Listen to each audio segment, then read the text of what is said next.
اعوذ باللہ من الشیطان الرجیم بسم اللہ الرحمن الرحیم۔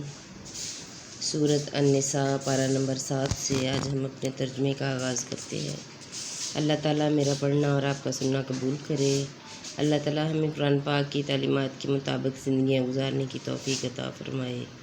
ثواب کی نیت سے، صدقہ جاریہ کی نیت سے لائک، شیئر اور سبسکرائب ضرور کیا کریں۔ اے ایمان والو، جب تم جہاد کو چلو تو تحقیق کر لو، اور جو تمہیں سلام کرے اس سے یہ نہ کہو کہ تو مسلمان نہیں۔ تم جیتی دنیا کا اسباب چاہتے ہو تو اللہ کے پاس بتھیری غنیمتیں ہیں۔ پہلے تم بھی ایسے ہی تھے، پھر اللہ نے تم پر احسان کیا تو تم پر تحقیق کرنا لازم ہے۔ بے شک اللہ کو تمہارے کاموں کی خبر ہے۔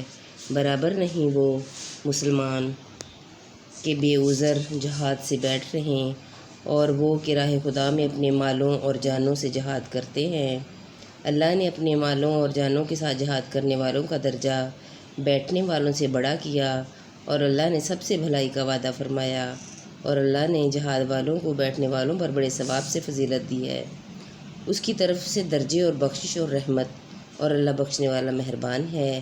وہ لوگ جن کی جان فرشتے نکالتے ہیں اس حال میں کہ وہ اپنے اوپر ظلم کرتے تھے، ان سے فرشتے کہتے ہیں تم کاہے میں تھے؟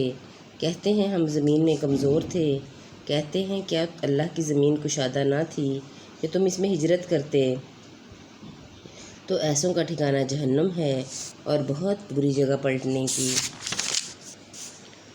مگر وہ جو دبا لیے گئے مرد اور عورتیں اور بچے، جنہیں نہ کوئی تدبیر بن پڑے نہ راستہ جانے، تو قریب ہے ایسوں کو اللہ معاف فرمائے، اور اللہ معاف فرمانے والا بخشنے والا ہے۔ اور جو اللہ کی راہ میں گھر بار چھوڑ کر نکلے گا وہ زمین میں بہت جگہ اور گنجائش پائے گا، اور جو اپنے گھر سے نکلا اللہ اور رسول کی طرف ہجرت کرتا، پھر اسے موت نے آ لیا تو اس کا ثواب اللہ کے ذمے پر ہوگا، اور اللہ بخشنے والا مہربان ہے۔ اور جب تم زمین میں سفر کرو تو تم پر گناہ نہیں کہ بعض نمازیں کثر سے پڑھو، اگر تمہیں اندیشہ ہو کہ کافر تمہیں ایذا دیں گے۔ بے شک کفار تمہارے کھلے دشمن ہیں۔ اور اے محبوب، جب تم ان میں تشریف فرما ہو پھر نماز میں ان کی امامت کرو، تو چاہیے کہ ان میں ایک جماعت تمہارے ساتھ ہو اور وہ اپنے ہتھیار لیے رہیں۔ پھر جب وہ سجدہ کر لیں تو ہٹ کر تم سے پیچھے ہو جائیں، اور اب دوسری جماعت آئے جو اس وقت تک نماز میں شریک نہ تھی، اب وہ تمہارے مقتدی ہوں، اور چاہیے کہ اپنی پناہ اور اپنے ہتھیار لیے رہیں۔ کافروں کی تمنا ہے کہ کہیں تم اپنے ہتھیاروں اور اپنے اسباب سے غافل ہو جاؤ تو ایک دفعہ تم پر جھک پڑیں، اور تم پر مضائقہ نہیں اگر تمہیں می کے سبب تکلیف ہو یا بیمار ہو کہ اپنے ہتھیار کھول رکھو اور اپنی پناہ کے لیے رہو۔ بے شک اللہ نے کافروں کے لیے خواری کا عذاب تیار کر رکھا ہے۔ پھر جب تم نماز پڑھ چکو تو اللہ کی یاد کرو کھڑے اور بیٹھے اور کروٹوں پر لیٹے۔ پھر جب مطمئن ہو جاؤ تو حسب دستور نماز قائم کرو۔ بے شک نماز مسلمانوں پر وقت باندھا ہوا فرض ہے، اور کافروں کی تلاش میں سستی نہ کرو۔